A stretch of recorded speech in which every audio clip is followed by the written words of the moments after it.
Hey, it's Chris, Liege of Games. Let's talk briefly about The Dark Quarter. This is a collaborative game from VanRyder Games and Lucky Duck Games from Evan Derrick.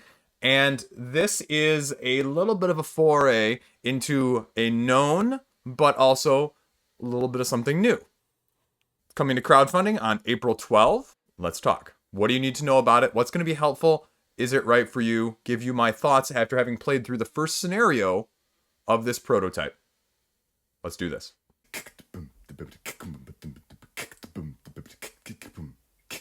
So the first thing you need to know about the Dark Quarter. You may be familiar with Lucky Ducks' other games into similar forays with Destinies, with Chronicles of Crime. How I would look at this game, how I would describe it, is if Destinies and Chronicles of Crime had a baby that was set in a noir-themed-esque backdrop of the 1900s New Orleans. And that is the setting du jour of this game. And you are one of several investigators for your disposal here that are going to be investigating a series of crimes. And you might be saying, well, Chris, I've heard about this. That's Destinies, right? This game is coming with 4 scenarios similar to Destinies of Lucky Duck's previous iterations of this type of system, but with some nuances, with some changes, with some modifications, with some upgrades. We have, going from your right to left, we have a widowed homicide detective whose wife was mysteriously killed. We have a vampire working with your supernatural PI agency, essentially. You have the drunk ex-detective, and then you have the sorceress with her own magical, mysterious background whose mother tragically disappeared.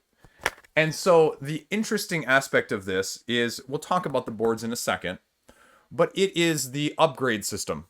Because these scenarios are going to be linked. They're not just individual scenarios as in the original Destinies game, where you were given some, asymmetry there, but also you're kind of doing your own thing, kind of going off and doing however you want to choose to do it.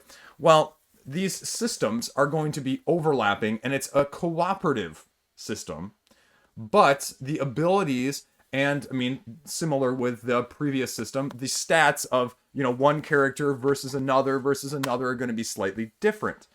Now, the reason it reminds you very much of Destinies is because when you have these boards and these 4 characteristics that you're going to be choosing from, because this game is skill check based with dice rolling, if you're not familiar, you are using the 2 main dice that you have on every single roll, and then you have 3 other dice that are at your disposal, but once you use them, they go into the exhaust pile, and you can only unexhaust 1 per turn unless you have an ability or thing that says otherwise. The ability checks, the skill checks, are going to be the main crux of the system in order to determine how well you interact with NPCs, how well you find things, how well you fight off people, and just how your interactions go on a turn-by-turn basis, because it is using the Destinies system of app-based turns, where you are taking your turn, passing it to the other person, rinse and repeat, the game telling you when your turn is over and telling you how many, say, more questions you can ask on your turn to the local NPC. Now, in this case of the board, you will be having multiple cubes along this track. And this is a little counterintuitive at first, because we are used to, in most games, a track that gradually goes up as we get stronger or down as we get lower. In this case, it's actually a little bit backwards. The lower your numbers are, where the cubes are, is better, because when you're rolling those dice, they're going to have numbers on them, and they will add up, and the sum total is then where you check on the board. And for every cube to the left of that is equal to or less than, that is the number of successes that you then subsequently enter into the app. So you are going to be able to benefit by getting rewards, experiences that allow you to move cubes to the left, which is very beneficial. You will also have things that if you get in trouble or mess up, they're going to move them to the right. So more of a penalty system than we have seen previously. Now, the Chronicles of Crime aspect is you are bouncing from location to location, and those locations do not stay there forever. They do not stay there permanently. Once they either have been utilized up in terms of there's no more useful information there, the game will take them away. Also, if too much time has passed, the game will take them away from you. So you need to know that aspect of things.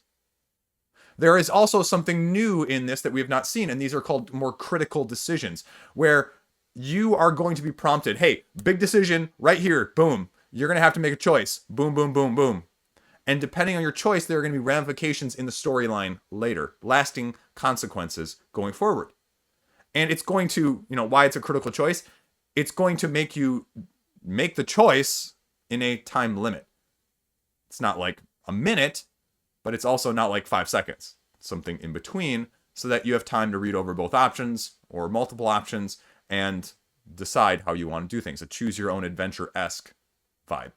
As you're playing, you have your own board to go along with it, and the app tells you where to put things, and so you have a virtual as well as a physical representation, which was part of the problem in some of the Chronicles of Crime. It was just all either card-based or app-based, and so this has a nice medium blend of the Destiny's Chronicles of Crime all in one.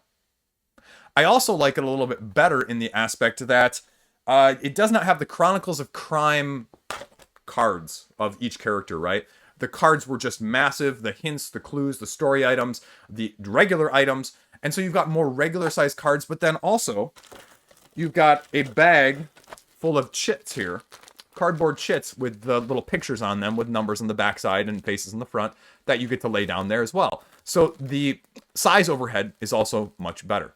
Now, they say in the campaign there's going to be, miniatures that are going to come with just, like these sort of characters.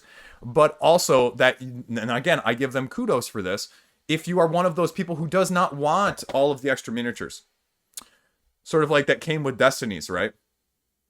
That made the price point a little bit higher. You can get it without. That's going to be a separate add-on. So that is useful information if you're one of those people that's concerned. Is my pledge going to have content locked behind plastic? Because some people feel, hey, yay about that. Some people feel nay. Now, these are, they're small. I don't have them out of the box anymore, but they are bigger than the Destiny's ones. They have more detail than the Destiny's ones, but they're still not like CMON. They're miniatures. The other thing that's very important here that I put up here for everyone to know is because, they're flat out putting this out there, but it needs to be said regardless, because sometimes people don't pay it, because it just needs to be said. This little M right here on the box, this little M, mature. It is definitely mature content. Swearing, not suitable for work, discussion of things, murder in general, but they're graphically descripting things, graphically going into other aspects that I don't want to talk about here to go into too many spoilers. But it is sort of the supernatural, if that wasn't clear, and there is voodoo, there's magic, there's that realm being heavily incorporated in a dark, as evidenced by the name, dark quarter. It's a play on words there in many ways.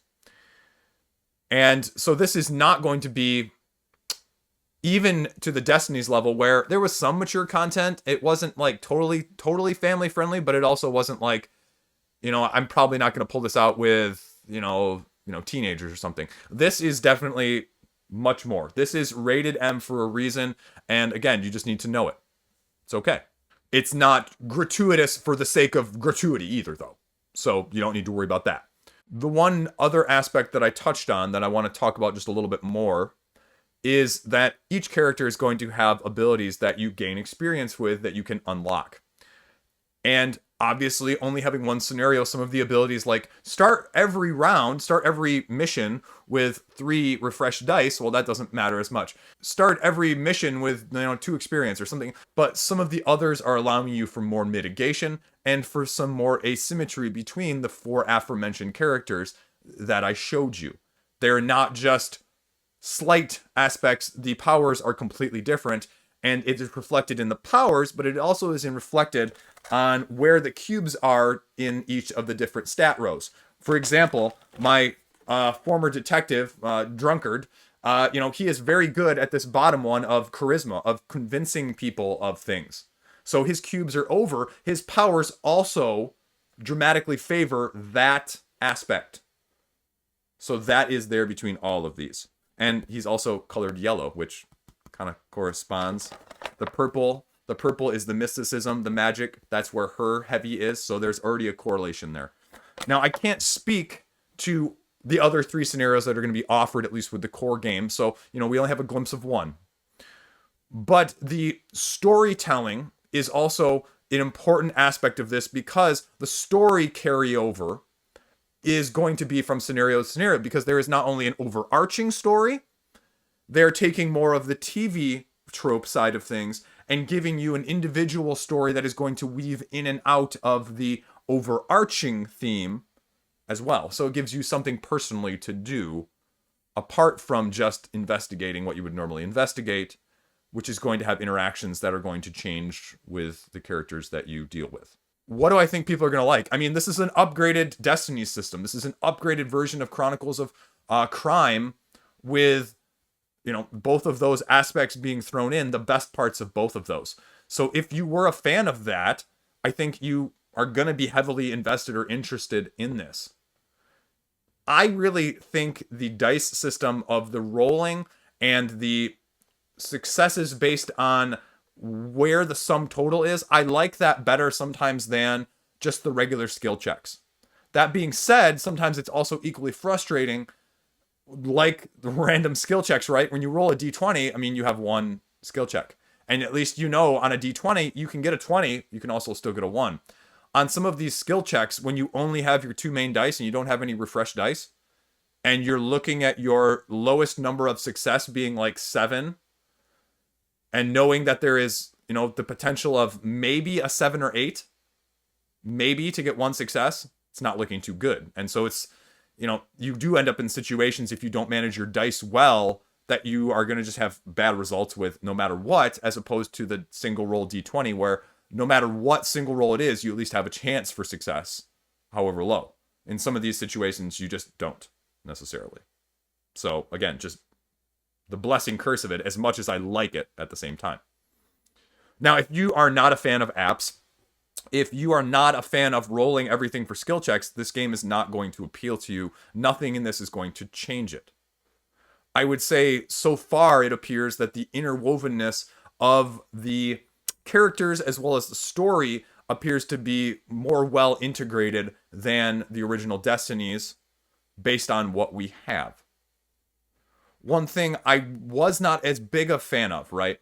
And this is sort of a blessing curse, because otherwise my problem with Chronicles of Crime in a way was you can end up going back to places that are never going to be helpful again, right?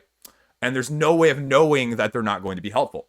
And so in that sense, it's a positive. At the same side, if you're one of those people that really likes puzzle solving, these crime solving situations, games, puzzles, whatever you want to call them, enigmas. As the app opens areas, board areas, but also individual card location areas, they're going to put points of interest on there. And they're often symbolized by these lights. And so as you exhaust each of these areas, they disappear off of the card, off of the app. And so when all of them are gone, then usually the card disappears too. So it tells you, in a way, you're done with that area. Again, blessing curse for people like me that aren't very good at that. It's okay, I'm done there, I don't need to go back there. But for people who like it more open-ended, like using their wits and solving it all themselves to feel like they really have done it all themselves, maybe that takes away from it a little bit. I guess I'm not one of those people, so I'm trying to put myself in their shoes. I mean, the other aspect is, if you're playing this at a lower player count, you can easily play this solo. You can easily do a 2-player game. I mean, that's what I did with playing it by myself. And you can easily play this as a solo game. You can easily play this as a 2-player game. You can easily play this at anywhere from 1 to 4 players. Even at the solo count, I had no trouble handling 2 different characters. Now, again, which combination of the 2 characters do you want? Because each of the different avenues and aspects are going to be different, and the combination is going to give you different strengths and weaknesses. So that's more of the configuration issue, because I don't think it would be difficult to play even more than 2. It would just become a little less, or a little bit more unwieldy, but not increase the overhead or increase the length significantly. So, it's nice having those individual storylines. Like I said, you put a little banner underneath the little lights that I showed you or the little locations to mark it as only my character can go there. This is relevant to my character's destiny, storyline, whatever that may be, in order to differentiate it so you don't have to try and remember it up here. I'll say this as one last both pro and con for Dark Quarter. Like I said, 4 scenarios, limited replayability because you're having essentially 4 characters. So if you wanted to see what other nuances the characters had with the interwoven story, you could see that. But the story itself is going to take, I would assume, overarchingly relatively the same each time. So that's limited. And so that might not appeal to some people. They might say, well, there's not enough replay value. I guess I look at it sort of like the exit games, sort of like the puzzle escape room games, right? The limited replayability of those games has not stopped them from being like sold off the shelf everywhere at local game stores, at online game stores, at places like Barnes and Noble. No one is looking at it like that. Again, you're looking at a theme and a thematic experience. And again, as much as you may or may not like the app, it really makes it easy to get to the table. And again, that's a big criteria for me nowadays. Can I get it played? And this, say what you want about the other stuff, it's easy to actually get played. And that removes a big barrier, especially some nights when I'm looking for something that I don't want to put a whole lot of overhead into. So final thoughts on this? I mean, it's solid. I mean, it's like Destiny's with a different theme, with a slightly 2.0, not really 2.0, more like 1.5 version of the system that they've used. It wasn't broken, they didn't need to fix it, but they added a few things to the belt to make it a little bit better. Based on what I have here in front of me with the prototype doing the first scenario. There you go. Any questions? Let me know what you think. Let me know what you have. Any questions? As always, let me know in the comment section below. Shoot me a message. I'm always happy to respond. Try my best to answer anything you need or anything you want. So there you go. Thank you, Lucky Duck, for sending me this copy to talk to you guys about. As always, thanks for watching. Stay classy. I'll see you around.